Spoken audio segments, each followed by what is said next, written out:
تو کثرت کے ساتھ حضور علیہ السلام پر درود پڑھنے کی تلقین فرمائی گئی۔ حضرت ابی بن کعب رضی اللہ تعالیٰ عنہ فرماتے ہیں کہ آقا کریم نے ترغیب دی درود شریف پڑھنے کی، باقی امور اور عبادت ذکر فکر تو میں نے عرض کی۔ ارشاد فرمائے کہ میں آپ پر کس مقدار میں درود پڑھوں، کتنا وقت، کتنا درود پڑھو؟ تو آقا کریم نے فرمایا ما شئتا، جتنا تم چاہو۔ فرماتے ہیں میں نے کہا میں چوتھا حصہ درود پڑھوں گا، باقی 3 حصے دیگر عبادات اور دیگر وظائف اذکار بجا لاؤں گا۔ فرمایا جس طرح تم چاہو، جو تمہاری مرضی، لیکن اگر درود کی مقدار کو بڑھا دو تو تمہارے لیے بہتر ہوگا۔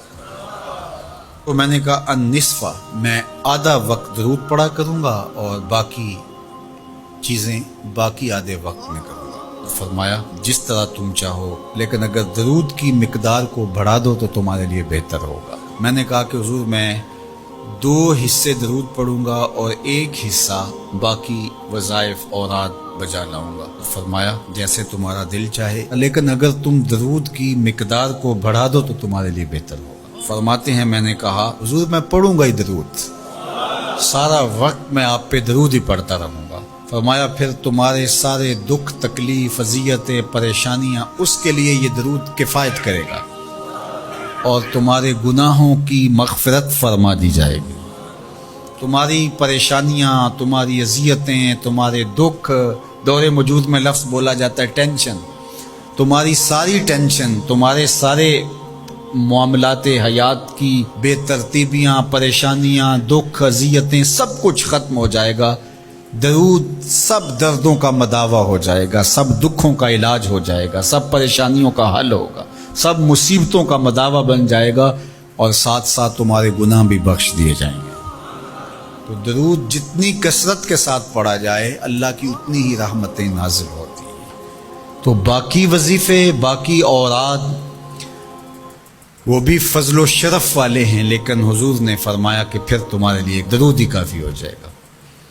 اللہ اکبر۔ فرمایا جو میرے اوپر 1 مرتبہ درود بھیجتا ہے اللہ اس پر 10 رحمتوں کا نزول فرماتا ہے۔ اور ایک حدیث میں آیا جو 1 مرتبہ میرے اوپر درود بھیجتا ہے اللہ اس کے 10 گناہ معاف کرتا ہے، 10 درجے بلند کرتا ہے اور 10 رحمتوں کا نزول فرماتا ہے۔ تو درود پڑھا حضور پہ کام اپنا بن رہا ہے۔ تو درود پڑھنے سے انسان کا باطن سنورتا ہے، اندر پاکیزگی نصیب ہوتی ہے، گناہ دھلتے ہیں، عیب دھلتے ہیں، پریشانیاں ختم ہوتی ہیں، مصیبتیں، آلام، مصائب، دکھ، ٹینشن، پریشانی جو کچھ بھی ہے یہ ختم ہوتا ہے اور درود پرسکون بنا دیتا ہے انسان۔ راحت بخش ہے وظیفہ، سرور انگیز ہے یہ وظیفہ، نور بیز ہے یہ وظیفہ، ماحول میں شگفتگی پیدا کر دیتا ہے۔ اگر درود شریف پڑھو گے تو تمہاری بہت ساری پریشانیاں ختم ہو جائیں گی، تمہارے دکھوں کا مداوا ہوگا، تم ریلیکس ہو جاؤ گے درود پڑھنے۔ یہ درود شریف کی برکات ہیں۔ 1 مرتبہ درود پڑھنے سے 10 رحمتیں نازل ہوتی ہیں، اور جو بار بار حضور پہ درود پڑھتا ہے تو بتاؤ کہ کتنا بڑا ذخیرہ رحمتوں کا اس کے اطراف میں پھیل گیا۔ تو اس لیے کثرت کے ساتھ درود پڑھنا چاہیے۔ حضور علیہ السلام نے یہ بھی ارشاد فرمایا کہ جو میرے اوپر درود پڑھتا ہے میرے اوپر لازم ہے کہ میں اس کی شفاعت کروں گا۔ شفاعت رسول کے حصول کا ذریعہ درود بنتا ہے، چونکہ ہمارا آسرا ہی حضور کی شفاعت ہے۔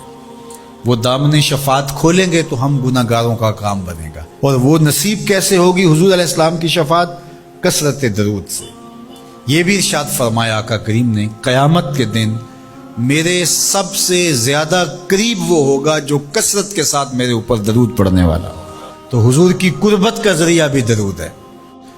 کون سا مومن ہوگا جس کو حضور کے دیدار کا شوق نہیں ہے؟ کثرت درود کی برکت یہ ہے کہ حضور کا دیدار نصیب ہوتا ہے۔ حضور کا دیدار نصیب ہو جائے تو بتاؤ اور کیا چاہیے۔